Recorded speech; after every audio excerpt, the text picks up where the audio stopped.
अहाँक भाग्य दिससँ अहाँके यीशु मसीहके नाममे नमस्कार। हम विश्वास करैत छी जे अहाँ सब खूब नीक होएब, अहाँक धियापुता बा अहूँ खूब नीकसँ होएब। एहिसँ पहिने कि हमरा लोकनि आजुक बाइबिलक अध्ययन आरंभ करी, आउ एकटा छोट प्रार्थना करब, तकरा बाद आगाँ बढ़ब। तहन आउ हमरा संगे संगे अहूँ अपन मूड़ीके झुकाउ आ पिता परमेश्वरसँ आशीष मांगू। हे हमर पिता परमेश्वर, हे हमर कृपालु परमेश्वर, प्रभु जी हमरा सब गोटे के ऊपर प्रभु अहाँ विशेष रूपें दया करू। जे केओ प्रभु हमरा सभक बीच में बीमार छथि, प्रभु हुनक बीमारी से हुनका अहाँ चंगाई प्रदान करियौन। एहि छोट प्रार्थना का हम अपन उद्धारकर्ता यीशु क्रिस्त के नाम से मांग रहल छी, आमीन। अब चलू हमरा लोकनि आगाँ बढ़ब। एकटा बाइबिलक पद के हम पढ़ि रहल छी। प्रभु यीशु मसीह कहलनि कि अब जे केओ हमर डोरी पर अछि, ओ अब हमर धिया पुता बनि गेल अछि, हुनका हम कहियो नहीं भगेबनि। देखियो पिता कतेक महान प्रेम एहि पद में प्रदर्शित कर रहल छथि। जँ अहाँ पिताके प्रेमसँ, जँ अहाँ हुनक दयासँ आ हुनक करुणासँ अवगत होयबाके इच्छा राखि रहल छी, तऽ एहि अध्ययनमे अहाँ निश्चित रूपे शामिल हो। एहिसँ अहाँके खूब फायदा भऽ जायत। तहन आजुक एकटा जे विषय वस्तु अछि तकरा हम कनि अहाँके बता दै छी। एहिसँ खूब फायदा होइत जे आजुक दिन हमरा लोकनि की सिखबाक लेल उपस्थित भेलहुँ हैं। पवित्र पोथी बाइबिल एकटा आराधनाक पोथी थिक। एक बेर आरो सुनियो, पवित्र पोथी बाइबिल एकटा आराधनाक पोथी थिक। अब कोना के आराधनाक पोथी थिक तकरे हमरा लोकनि अध्ययन आरंभ कर रहल छी। एहि अध्ययन में पिता परमेश्वरक स्वभाव, हुनक काज, हुनक करुणा, ई सबटा बातक साथे साथ ई बतायल गेल छै कि हुनक धिया पुता के की काज छनि पिताक प्रति, ओ कोना पितासँ प्रेम करता है आ कोन तरह पिता हुनकासँ प्रेम करतेन, यही बातक अध्ययन हमरा लोकनि करब। तें पवित्र पोथी बाइबिलक अध्ययन में परमेश्वर जे जीवित परमेश्वर छथि, हुनकासँ हमरा लोकनि नेह कोना कऽ लगाबी तकरा पर कनिक विचार करियौ। एक गोटे कहलनि एक विद्वान से कि अहाँ सब बेर बेर कहै छी जीवित परमेश्वर, जीवित परमेश्वर, एकर की मतलब भेल? परमेश्वरो मरै छथिन की? तो कहलखिन से तऽ हम नहीं जानै छी, मुदा पवित्र पोथी बाइबिल में हुनका जीवित परमेश्वर कहल गेल छैक। तैं हमरा लोकनि हुनका जीवित प्रभु परमेश्वर कहैत छी। हाँ, ई बात जरूर अछि कि हमरा लोकनि किएक हुनका जीवित परमेश्वर कहै छी, ताहि बातक जवाब हम पवित्र पोथीसँ दऽ सकलहुँ हैं। एहिठाम लिखल गेल छै कि आइ धरि जे केओ हुनकासँ प्रेम करलखिन, हुनका जिंदगी में तरह तरह के नीक नीक काज भऽ गेल छनि। तैं ओ कहै छथिन कि पवित्र परमेश्वर जे छथि, जे हमरा सभके प्रभु यीशु मसीह परमेश्वर छथि, जे अहूँ के परमेश्वर छथि, ओ जीवित छथि। हाँ, अब एहि बातक बुझे में जो अहाँ सफल नहीं भेल छी जे यीशु मसीह अहाँक परमेश्वर नहीं थिका है, तहन एहि बातक अहाँ आजुक दिन बुझियौक। यशायाक पोथी में जे पुरना नियमक एकटा पोथी थिक, ताहि पोथी में प्रभु यीशु मसीह के आगमन, प्रभु यीशु मसीह के जन्म आ हुनक काज, एहि सबटा बातक के वर्णन कयल गेल छैक। मुदा एकटा बात बड़ आश्चर्यजनक अछि जे एहि पोथीक रचना काल प्रभु यीशु मसीह से लगभग 700 बरख पहिने, अर्थात प्रभु यीशु मसीह के जन्म से लगभग 700 बरख पहिनहिए भेल रहेक। एना बुझियो कि पिता परमेश्वर हुनका पठाबै से पहिनहिए अपन दासक माध्यम से ई बता देने रहथिन कि पिता परमेश्वर देही धारण कर रहल छथि। एहि बात से एकटा बात बड़ स्पष्ट होइत अछि कि ओ मनुष्य जाति से खूब प्रेम करैत छथि, आ एहिमे कनिको संदेह हमरो सब गोटे के नहीं रखबाक चाही। जेना बखान कयल जाइत छैक, पृथ्वी के आगमन, पृथ्वी के बनौनाइ, स्वर्ग के बनौनाइ, ई सबटा बात प्रभु में बतायल गेल छैक। पृथ्वी जे बनौलखिन, जे हमरा सबके बनौलखिन, जे चाँद सितारा जे हमरा सब देखै छी, ओहि सबके बनौलखिन, तहन किएक ने हमरा सब गोटे एहि बातक बुझी जे ई के परमेश्वर थिकाह। एहि सबटा बातक अध्ययन अहाँ पवित्र पोथी में कऽ सकलहुँ। पवित्र पोथी में बतायल गेल छै कि कोन तरह एहि सबटा बातक के निर्माण भेलैक। एहि बात के अहाँ नवा नेमक पोथी तकर मत्तीक रचल सुसमाचार जे पोथी अछि तकरो में अहाँ पढ़ि सकलहुँ हँ जे कोन तरह यीशु मसीह के वंशावली के आरंभ भेल छैक। मुदा हुनक वंशावलीक आरंभ हुनक प्रेम आ तकरा बाद सबसँ बढ़ि कऽ मनुख जाति के प्रति हुनक लगाव। अब देखियो, मान लियो अहाँ पोथी के आरंभ कऽ देलहुँ, पढ़े में अहाँ समय बिता रहल छी, तहन जे समय अहाँके बीत रहल अछि तकर अहाँके फायदा होइत। किएक तऽ परमेश्वर एहन नहि छथि कि जे किछु अहाँ प्रभुके लेल करलहुँ हँ प्रभु अहाँके बिसरा देत। पवित्र पोथी में लिखल गेल छै कि एहन कोनो बात नहि अछि, पवित्र पोथी बाइबिल कहैत अछि कि एहन कोनो काज नहि अछि जे अहाँ प्रभुके लेल करलहुँ हँ आ प्रभु अहाँके बिसरा देत। मलाकीक पोथी तकर 3 अध्याय के 6 पद में एहि बातक चर्चा कयल गेल छै।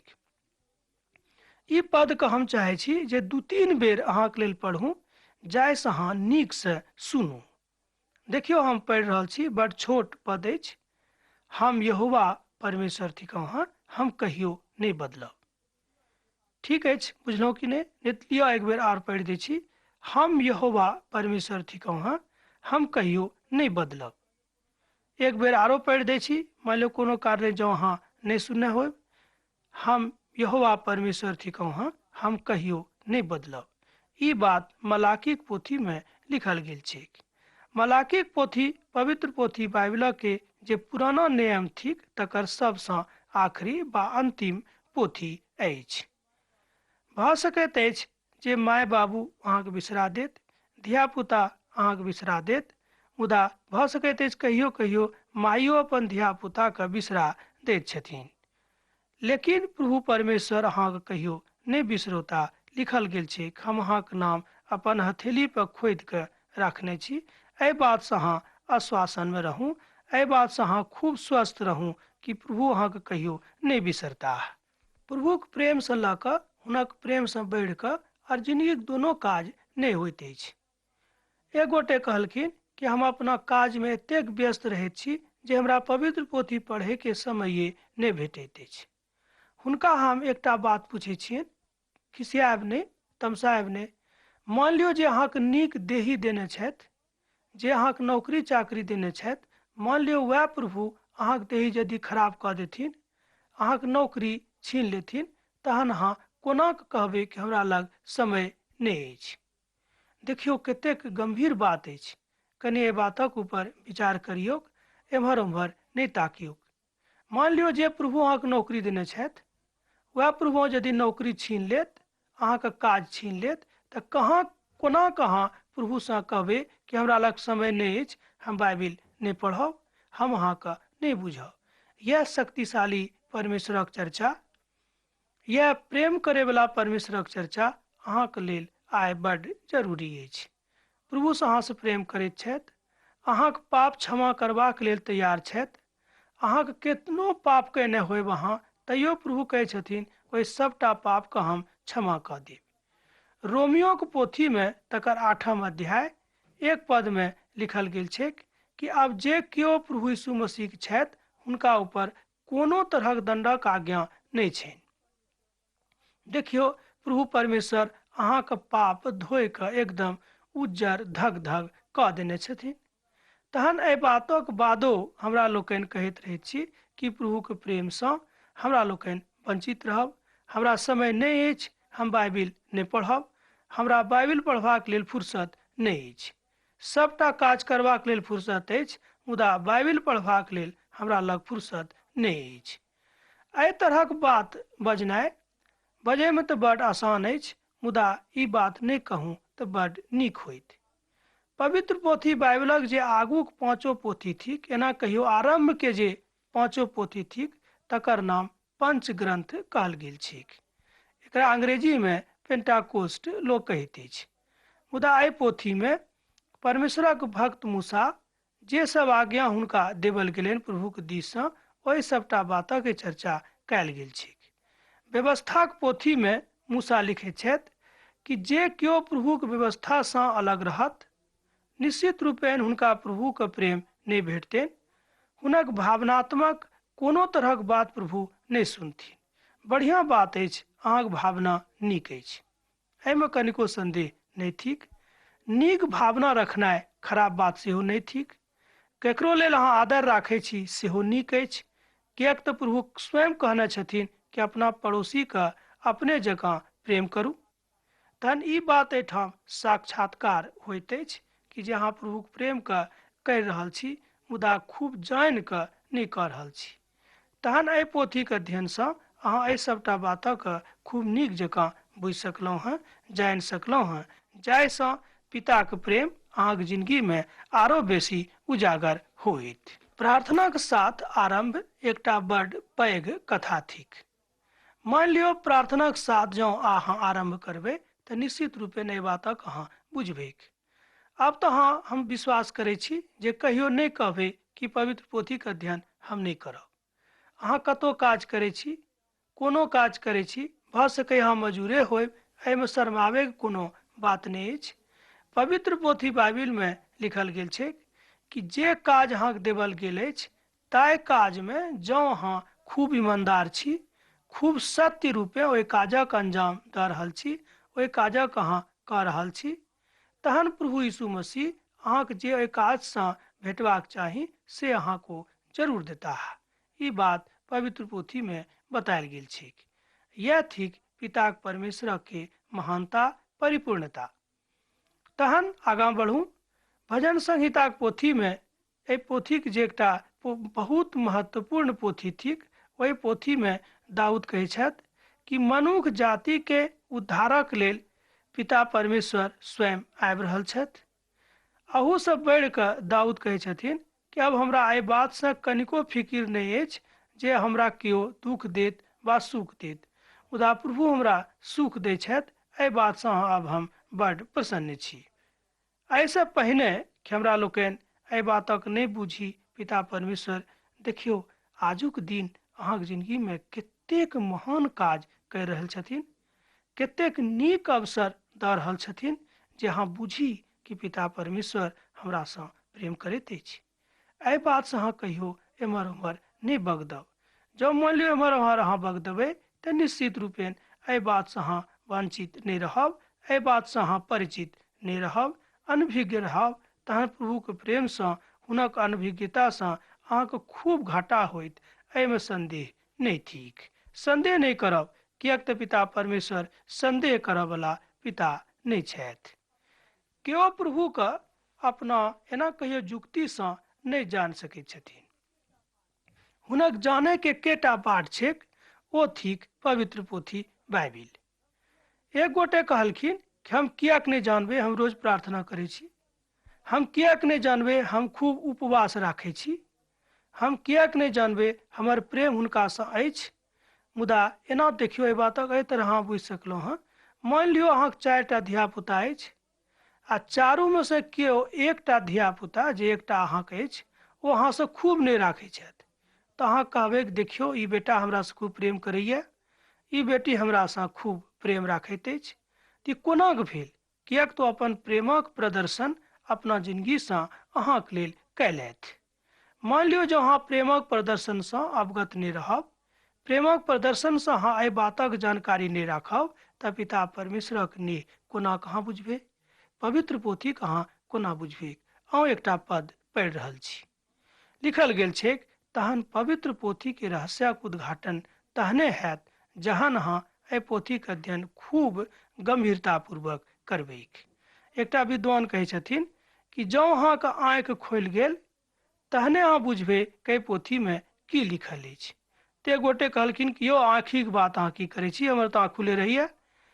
तहन एहिठाम जे आँखि हमरा सभक दैहिक आँखि अछि तकर हम चर्चा नहीं करै छी, एहिठाम जे आँखि अछि या आत्मिक आँखिक चर्चा भऽ रहल अछि।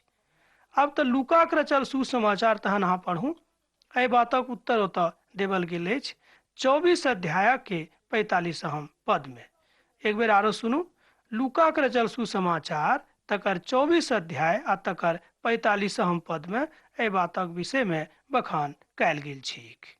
ओतऽ बतायल गेल छै कि पिता चाहै छथि जे अहाँक आँखि खुलैक, जाहिसँ पिताके प्रेमसँ अहाँ हृदय रूपी घरमे राखू आ तकरा बुझि कऽ आगाँ बढ़ू। ई बात अहाँके लेल, अहाँके जिंदगीके लेल, अहाँके समाजक लेल खूब नीक होइत। तहने अहाँ नीक नागरिक बनि कऽ अपना देशक प्रति, अपन समाजक प्रति, अपन धियापुताके प्रति सत्य रूपे काज करबनि। एना अहाँ नहीं कर सकलहुँ हँ। एहि सबटा रहस्यक उद्घाटन पवित्र पोथी बाइबिल में कयल गेल छै, अर्थात प्रभु के प्रेम के खूब नीक जकाँ एहि पोथी में बतायल गेल छै। एक गोटे विद्वान कहै छथिन कि पवित्र पोथी में 66 टा ने और बेसी, बहुत बेसी पोथी रहे, मुदा पवित्र पोथी में यहू बातक उत्तर देवल गेल छै। लिखल छै कि जँ एहि सबटा पोथी के एकत्रित करल जैतियै तऽ एहि पोथी न बुझियो कतेक मोट भऽ जैतियै, तकरा पढ़नाइ नीक नहीं रहतियै, केना कहियो तकर पढ़नाइ बड़ मुश्किल भऽ जैतियै। मुदा जे सबटा बात मनुष्य जातिक लेल, एहि संसारक लेल नीक रहैक, ओहि सबटा बातक के संग्रहण पवित्र पोथी में कयल गेलैक, जाहिसँ पिताक प्रेमसँ हमरा लोकनि पूर्ण रूपेण अवगत भऽ जाय। तहन पवित्र पोथी के रहस्यक उद्घाटन भेलैक। एना बुझियो कि हमरा सब गोटे के आँखि खुलि गेल। पिता परमेश्वर आजुक दिन चाहै छथि जे अहूँक आँखि खुलैक। जँ अहाँ कोनो तरहक निराशा में पड़ल छी तऽ निराश नहीं रहू, एकदम निराश नहीं रहू। निराश रहनाइ नीक नहीं छै। लिखल गेल छै निराशा मनुष्य के मृत्युक दिस लऽ जाइत छै। निराशा जँ अहाँके जीवन में भरि गेल तेना बुझियो अहाँके आध मौत भऽ गेल। एना कहियो कि अहाँ मौत के बिल्कुल दरवाजे पर ठाढ़ छी। तहन एहि बात से अपना आप के अलग राखू, निराश नहीं रहू, किएक तऽ प्रभु प्रेम आजुक दिन अहाँके लेल प्रदर्शित भऽ रहल अछि। पिता के दयालुता आ हुनक करुणा, एहि सबटा बातक वर्णन पवित्र पोथी में बतायल गेल छै। लूका के विषय में लिखल गेल छै कि लूका एकटा बहुत पैघ विद्वान छलाह। हुनका लग तरह तरह के गुण रहनि। पवित्र पोथीक विद्वान कहै छथिन कि लूका बहुत पैघ संगीतकार छलाह, लूका बहुत पैघ डॉक्टर सेहो छलाह, लूका बहुत पैघ वैद्य सेहो छलाह। हुनका में तरह तरह के गुण भरल रहनि। जहन वो पवित्र ई पोथी के अध्ययन आरंभ करलखिन, एना कहियो लिखनाइ आरंभ करलखिन। हम अध्ययन एहि द्वारा जोड़ि रहलहुँ हँ कि वो अध्ययन कऽ कऽ एहि पोथी के लिखनाइ आरंभ करलखिन। जहन पवित्र आत्मा हुनका अगुवाई केलखिन कि हाँ लिखू, अब समय आबि गेल अछि, तहन लूका के रचल सुसमाचार के एक अध्याय में एक पद में लिखल गेल छै कि हम शुरुए से विस्तार पूर्वक प्रभु यीशु मसीह के विषय में अहाँके बता रहल छी।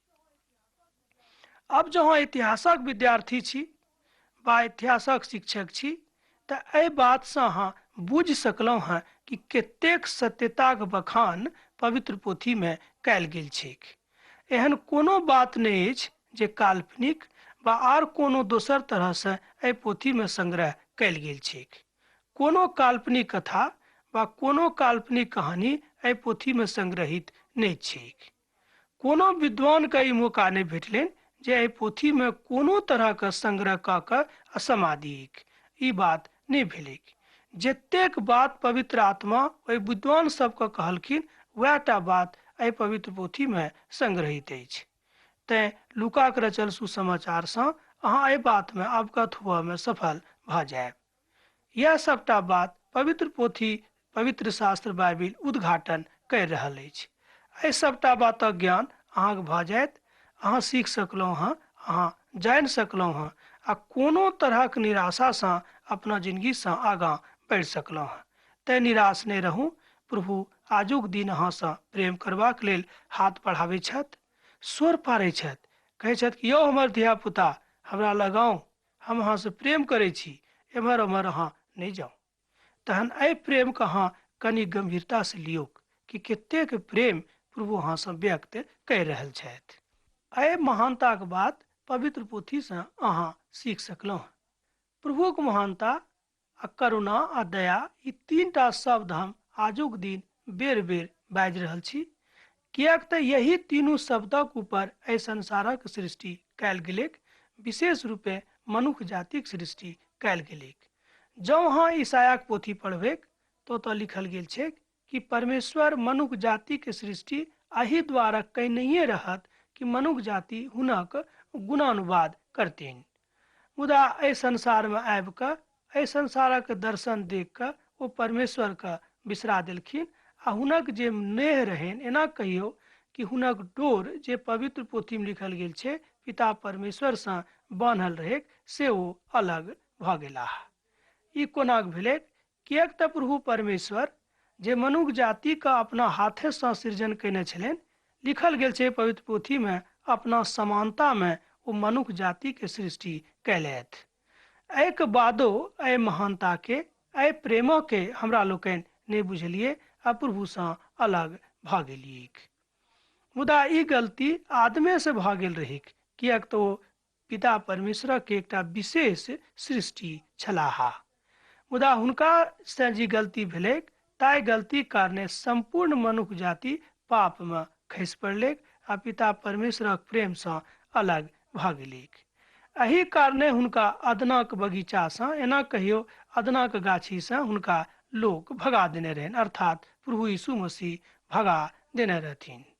पिता परमेश्वर कहलखिन कि अब अहाँ अदनक बगीचा में नहीं रह सकलहुँ हँ, अब अहाँ अदनक लोग नहीं छी, अब अहाँ अदला लोग भऽ गेलहुँ हँ, अब अहाँ चलि जाउ, किएक तऽ अहाँ हमर आज्ञा के नहीं मानलहुँ हँ। एहि सबटा बातक उद्घाटन पवित्र पोथी बाइबिल करैत अछि।